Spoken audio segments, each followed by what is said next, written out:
Welcome back, everybody. It's Mr. Christiano Reads. Today, we're going to be continuing with Captain Underpants and the attack of the talking toilets. Today, we're going to be reading chapters 7, 8, and 9. So when we last left off, Harold and George had just finished pulling the pranks on the invention convention. And nobody knew who they were because if you remember, they were not allowed to participate because the year before they got into trouble because they put some glue on the bottom of seats. So Principal Krupp told them they were not allowed to participate this year. So they went in at nighttime, and then Melvin Sneedley was in there working on his project. And when we last left off on chapter 6, Melvin Sneedley had just told Principal Krupp that he saw the boys in there messing with people's projects. So let's see what happens. Chapters 7 through 9. Captain Underpants and the attack of the talking toilets. Chapter 7. Busted. Crash! Went the door to the study hall room. Mr. Krupp stomped in like a crazy person. George and Harold had never seen him this upset before. "You boys are in so much trouble," Mr. Krupp shouted. "I'm putting you two on permanent detention for the rest of the school year." Uh-oh. Mr. Krupp is not very happy with the boys. "Wait a second," cried George. "You can't prove anything." "Yeah," said Harold. "We've been here all day." Mr. Krupp smiled devilishly and looked toward the door. "Oh, Melvin," he called. Melvin Sneedley stepped into the room, covered in mustard, eggshells, and shredded coconut. "They did it," Melvin said, pointing at George and Harold. "I saw him last night in the gym." "Melvin!" cried George, horrified. "You promised." "I changed my mind," Melvin said, grinning smugly. "Have fun in detention." Uh-oh. So Melvin went back on his word. Chapter 8. The Invention Convention Detention. After school, Mr. Krupp ushered George and Harold into the detention room and wrote a long sentence on the chalkboard. "From now on," growled Mr. Krupp, "you boys will spend 2 hours a day after school copying this sentence over and over. I want every chalkboard in this room filled completely." On his way out the door, Mr. Krupp turned and said with an evil grin, "And if either of you leaves this room for any reason, I'm going to suspend you both." So the sentence on the board says, "I will never do anything which angers my handsome and charming principal, Mr. Krupp, ever again." So there you have it. That's their message. Now, as you might have guessed, writing sentences was nothing new to George and Harold. The two boys waited until Mr. Krupp left the room. Then they each took 4 homemade wooden rods out of their backpacks.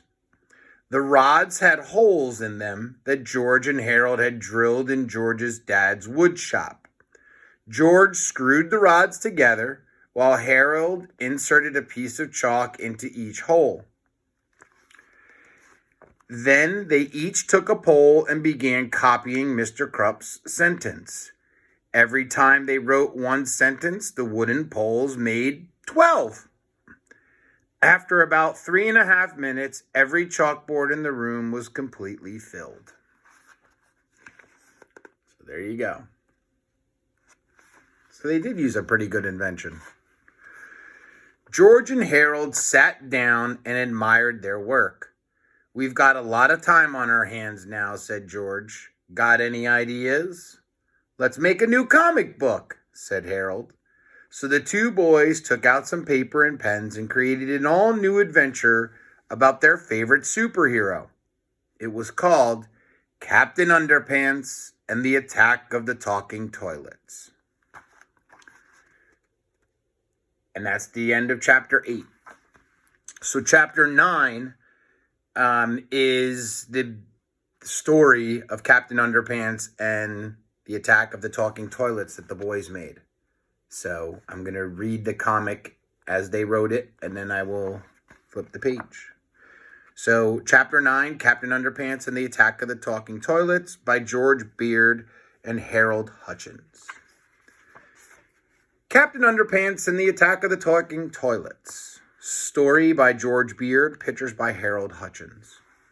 One day at school, everything was pretty normal. The lunch ladies were serving toasted rat sandwiches. The principal was yelling, and the gym teacher was being mean to everybody. Then a UFO appeared. It zapped the school with an evil ray. The ray made all of the toilets come to life. It made them evil, too. The toilets were hungry, so they ate the gym teacher. Help! The toilets just scratched somebody's car and ate up the gym teacher. Lord have mercy, it was my car. Uh-oh. So that's the boys' comic that they drew so far. This looks like a job for Captain Underpants. Captain Underpants ran from the storage room. He found a bunch of plungers. He put them in the toilets. Their mouths got stuck. Hooray for Captain Underpants! Now to stop the evil UFO. Captain Underpants went outside and saw the UFO. It opened up. And out jumped a terrible Turbo Toilet 2000. I'll flush you. So you see here, the boys started to put plungers inside the toilets to keep their mouths open. They had a big fight. Captain Underpants was faster than a speeding waistband, more powerful than boxer shorts, and able to leap tall buildings without getting a wedgie. Captain Underpants snuck up behind the Turbo Toilet 2000 and gave him a wedgie. Wedgie power!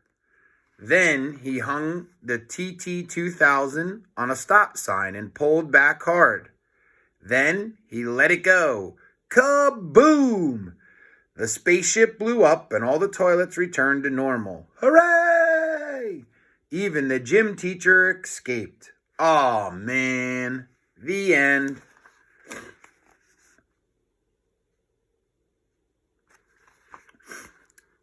And that is the end of chapter 9. So we left off with the boys being in detention for the pranks that they played because Melvin Sneedley reported them to Principal Krupp. So the boys came up with a great invention of chalk so that they could write, and when they were writing one sentence, it wrote 12 sentences for them. So while they were in detention with their free time, they made up their comic of the Attack of the Talking Toilets. So there we have it for today. Hope you guys come back for the next few chapters and for the end of the book here. Once again, have a great day, and thanks again for listening to Mr. Christiano Reads. Goodbye.